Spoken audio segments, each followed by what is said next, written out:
आवाज तर तुमचा असा सुंदर आहे आणि गाणं सुद्धा फार सुंदर म्हटलं. आता यानंतर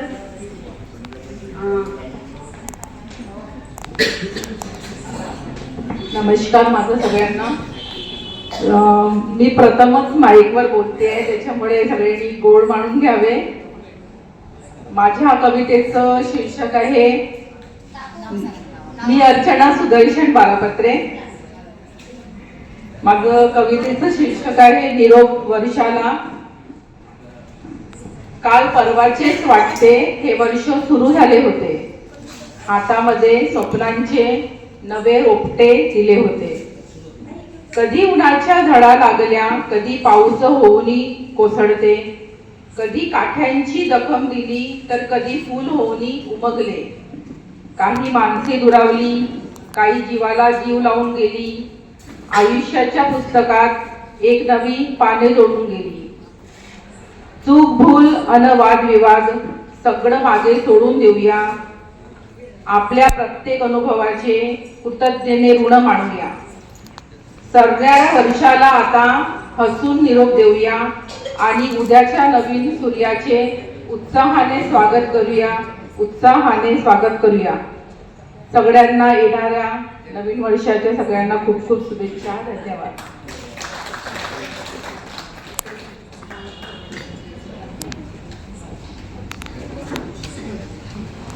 आताच अक्षरा बारापत्रे यांनी छान कविता सादर केली आहे.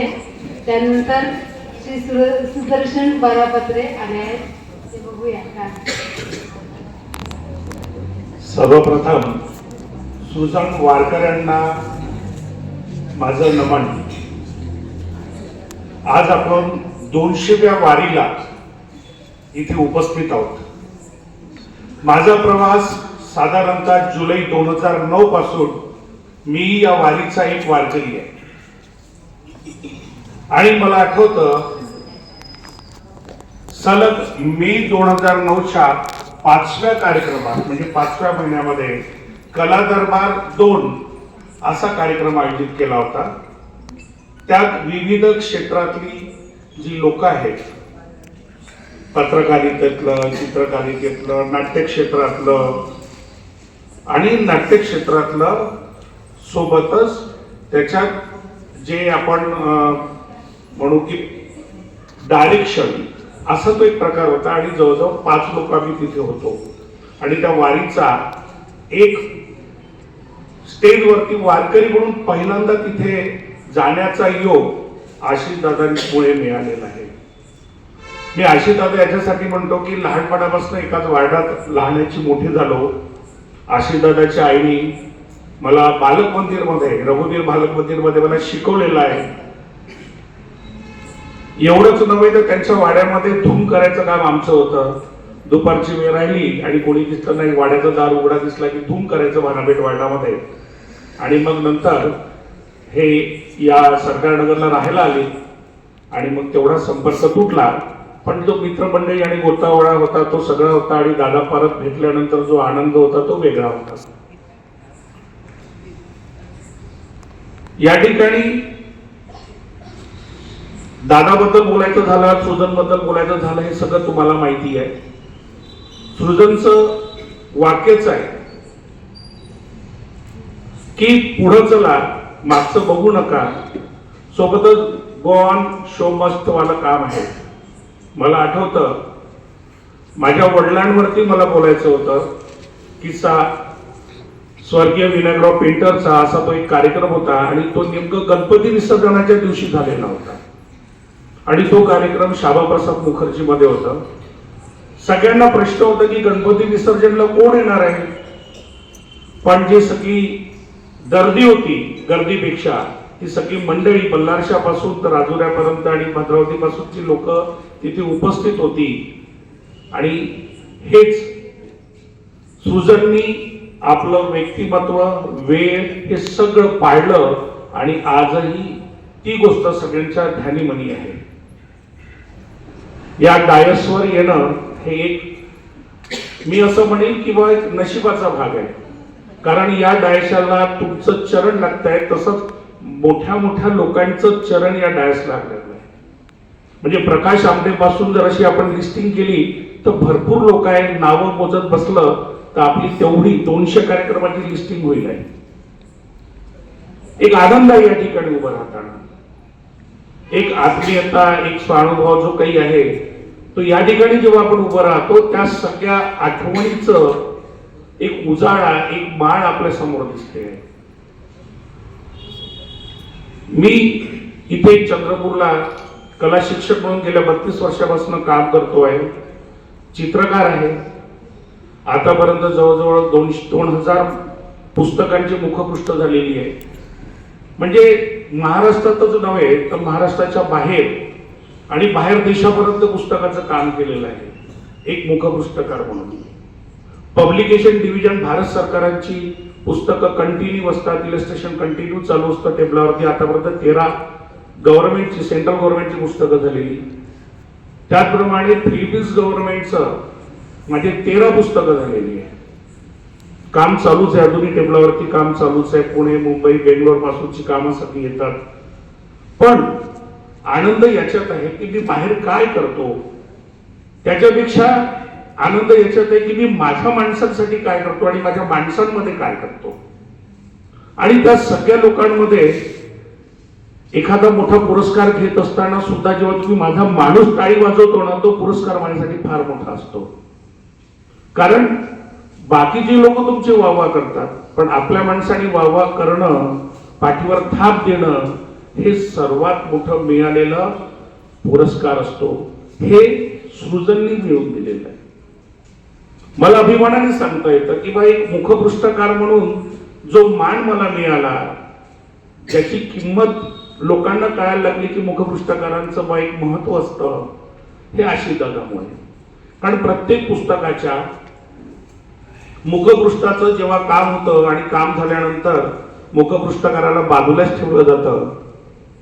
पुस्तक प्रकाशन असते आणि त्या मुखपृष्ठकाराला माहित पण नसतं की त्याच्या पुस्तकाचं, मुखपृष्ठाचं, त्याच्या पुस्तकाचं प्रकाशन आहे हे माहित पण नसतं. हे दुर्दैवाची गोष्ट आहे. पण आशीर्वादांनी ती फळी तोडूनच काढली आणि त्यांनी मुखपृष्ठकाराला डायसवर आणण्याचा प्रयत्न केला. त्यांनी डायस मिळवून दिलं आणि आज ती प्रथा कंटिन्यू चालू झाली. हे माझ्यासाठी भाग्याचं काम आहे. आणि आशीर्वादा तुझं खूप खूप मनपूर्वक धन्यवाद दादा. कारण दादा म्हटल्यानंतर प्रश्न तुझी प्रशंसाची थाप, तुझा आशीर्वादाचा थाप आमच्या पाठीशी असणारच आहे. कारण तू देवाचा आशीष आहे आणि देवाचा आशीष आमच्या सोबत असणं फार महत्वाचं आहे. हे विसरून चालणार नाही.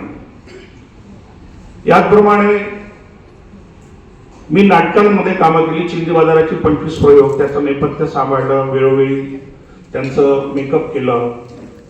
जिवंत बाणाचे जवळपास 16 प्रयोग केलेत. ॲज अ मेन भूमिकेमध्ये होतो. मी माझ्या वडिलांना फॉलो करायला लागलो. माझे वडील स्वर्गीय विनायकराव पेंटर हे ज्या ज्या क्षेत्रात होते, मूर्तिकार होते, पेंटर्स होते, त्याच्यात त्यांनी मेकअप्स केलं. नाटकांची जी नवरगावला जे आलेले सगळे नाटक आहेत, बालाजी बोरकर पाटणापासून, स्वर्गीय बालाजी बोरकर पाटणापासून, हे सगळं त्यांच्या हातचं काम मी लहानपणी सोबत सोबत जाऊन जे बघितलेलं आहे त्यांना मी फॉलो करण्याचा प्रयत्न केला आहे. मी शाळेत असताना मला शिकवणारे सर प्रशांत नवगरे सर आहेत. त्यांच्याही आशीर्वादाने आज इथपर्यंत आहोत, याचाही आनंद आहे. या सगळ्या गोष्टी विसरता येत नाही. कारण तुमची साथ जोपर्यंत नसेल तोपर्यंत इथे उभा असणारा माणूस काहीच नसतो, याची जाण मात्र कायम असणार आहे. आणि या नवीन वर्षाला सुरुवात होते आहे. 2-4 दिवसांनी आता नवीन वर्ष लागणार आहे. त्यामुळे नवीन वर्षाच्या आपणास खूप खूप शुभेच्छा. परत आपण पुढच्या वर्षी भेटू.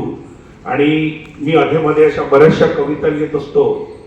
मी आज एक कविता सादर करतोय. असा योग मिळालाय तर त्याचा उपयोग करून घ्यावा. कवितेचं नाव आहे साधना कलेची ओळख संस्कृतीची. कुंचल्याच्या एका फटकाऱ्यात नवे जग आकारात आले. कुंचल्याच्या एका फटकाऱ्यात नवे जग आकाराला येते. आणि पांढरे शुभ्र कॅनव्हासवर जेव्हा रंगाचे इंद्रधनुष्य लिहिले जाते. चित्रकला ही केवळ रेषा नाही, चित्रकला ही केवळ रेषा नाही, ती तर मनाची एक कुंपण आहे. शब्दांना जे सांगता येत नाही ती रंगाची मौन अभिव्यक्ती आहे.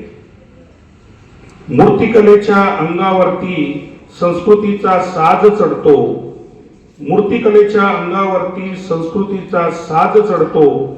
परंपरेच्या या लेण्यामधून इतिहास आपला उलगडतो. नृत्य, नाट्य आणि संगीत, नृत्य, नाट्य आणि संगीत हा तर महाराष्ट्राचा स्वाभिमान आहे. पिढ्या पिढ्यांनी जपलेला ही संस्कृती आपल्या जगण्याची खरी ओळख आहे. कलेच्या या प्रांगणामध्ये भेदभावाचा लवलेश नसतो, कलेच्या या प्रांगणामध्ये भेदभावाचा लवलेश नसतो.